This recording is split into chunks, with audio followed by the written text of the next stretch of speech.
Hi అండి, welcome back to Anu blogs. నేను చేసిన బిర్యానీ ప్రాసెస్ ఎలా ఉందో చూద్దాం రండి. చికెన్ అయితే బిర్యానీ కోసం తీసుకురాలేదండి, అనుకోకుండా బిర్యానీ వేయాల్సి వచ్చింది.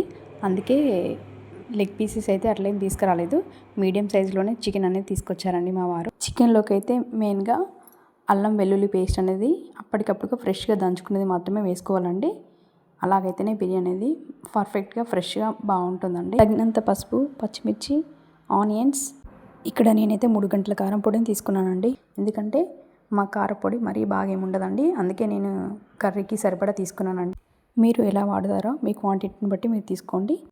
ఇందులో నేనైతే లెమన్ కూడా యాడ్ చేశానండి, కాకపోతే ఆ క్లిప్ అనేది మిస్ అయిందండి. లెమన్ కూడా యాడ్ చేసుకుంటే ఫ్లేవర్ అనేది చాలా బాగుంటుంది. తర్వాత ఇందులో పెరుగు కూడా యాడ్ చేశానండి. బిర్యానీ మసాలా, హోల్ గరం మసాలా, ధనియా పౌడర్, మసాలా పౌడర్ మాత్రం నేను అప్పటికప్పుడు ఫ్రెష్గా తీసుకున్నానండి. అలా తీసుకుంటేనే టేస్ట్ అనేది బాగుంటుంది, బిర్యానీ కూడా పర్ఫెక్ట్గా వస్తుందండి. ఇందులో మెయిన్ ఇంగ్రీడియంట్స్ వచ్చేసి ఆనియన్స్ ఏనండి. ఫ్రై చేసుకున్న ఆనియన్స్ యాడ్ చేయడం వల్ల ఫ్లేవర్ అనేది ఇంకా పెరుగుతుందండి, చాలా బాగుంటుంది. ఇక్కడ నేనైతే అన్ని ఇంగ్రీడియంట్స్ మిక్స్ చేశానండి. మిక్స్ చేసిన తర్వాత ఇవైతే మర్చిపోయానని చెప్పేసి మళ్ళీ నేను కొత్తిమీర, పుదీనా, కొంచెం సాల్ట్ మర్చిపోయానండి, అందుకే సాల్ట్ కూడా యాడ్ చేశానండి. యాడ్ చేసి మంచిగా మిక్స్ చేసి ఒక 10 మినిట్స్ అలా పక్కన పెట్టేశానండి. నేనైతే ఇక్కడ ఆనియన్స్ ఫ్రై చేసిన ఆయిల్నే తీసుకున్నానండి. మ్యాగ్నేట్ చేసిన చికెన్ మొత్తాన్ని నేనైతే కుక్కర్లో వేసి 2 విజిల్స్ వచ్చాక మాత్రం ఉంచానండి. 2 విజిల్స్ వస్తే సరిపోతుందండి.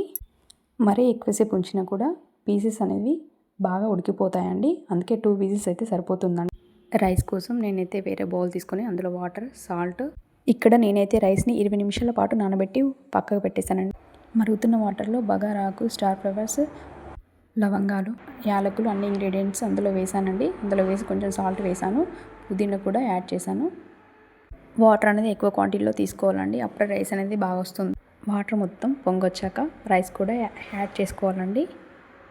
అందులో కొంచెం నేనైతే ఆయిల్, నూనె, ఈ 2 ఇంగ్రీడియంట్స్ అయితే తీసుకున్నానండి. ఎందుకంటే రైస్ పుల్లగా పొడి పొడిగా బాగా వస్తుందని నేను ఈ 2 ఇంగ్రీడియంట్స్ అయితే ఇందులో యాడ్ చేశానండి. వాటర్ నుండి ముందుగా మనం యాడ్ చేసిన మసాలాలను అయితే సపరేట్గా తీసేసుకోవాలండి. రైస్ అనేది 90% కుక్ అయ్యాకే మనం తీసేసుకొని కర్రీ పైన లేయర్గా రైస్ మొత్తం నీట్గా వేసుకోవాలండి.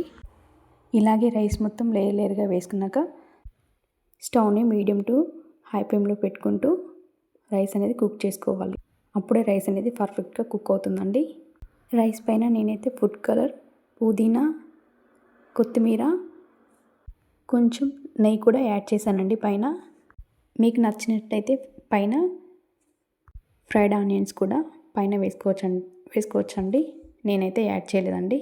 పైన మొత్తం గార్నిష్ చేసేసుకొని మూత పెట్టేసుకొని గాలి బయటికి రాకుండా దానిపైన అయితే ఒక చిన్నపాటి రోల్ అయితే నేనైతే పెట్టేసుకున్నానండి. ఇంకేముంది, 10 మినిట్స్లో రైస్ అయితే రెడీ అయిపోయింది. చూడండి ఎంత చక్కగా వచ్చిందో. Easy and simply recipe for biryani. ఎంత చక్కగా వచ్చిందో చూడండి.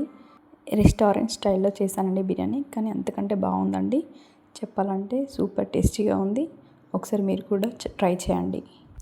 ఇలా తీస్తూ ఉంటేనే అర్థమైపోతుందండి. మీరు ఇక్కడ చూడొచ్చు, చాలా స్మూత్గా, చాలా రైస్ అనేది చాలా చక్కగా కుక్ అయిపోయిందండి. నేను కర్రీ వేసే ముందే అందులో నుండి గ్రేవీ తీసి కొంచెం పక్కన పెట్టేశానండి. అది మనం లాస్ట్లో గ్రేవీ సర్వ్ చేసుకోవచ్చు అని చెప్పేసి చాలా బాగుంటుంది. ఆ సపరేట్ చేసుకొని కర్రీ నేను అందులో వేసేసానండి.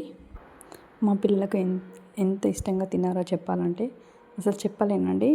నేను చేసిందే వాళ్ళ కోసం పర్ఫెక్ట్గా వచ్చిందండి బిర్యానీ. ఎంత బాగుందంటే అంత బాగుంది. మమ్మీ రెస్టారెంట్ కంటే నువ్వే బాగా చేసావు మమ్మీ అని చెప్పారు. మీలో ఎంతమందికి నా బిర్యానీ నచ్చిందో ప్లీజ్ కామెంట్ అండి. ఇంట్లో ఉన్న ఇంగ్రీడియంట్స్తో బిర్యానీ ఎంత సింపుల్గా చేశానో చూసేసారు కదండి. ఓకే, బాయ్ అండి. నెక్స్ట్ వీడియోలో కలుద్దాం.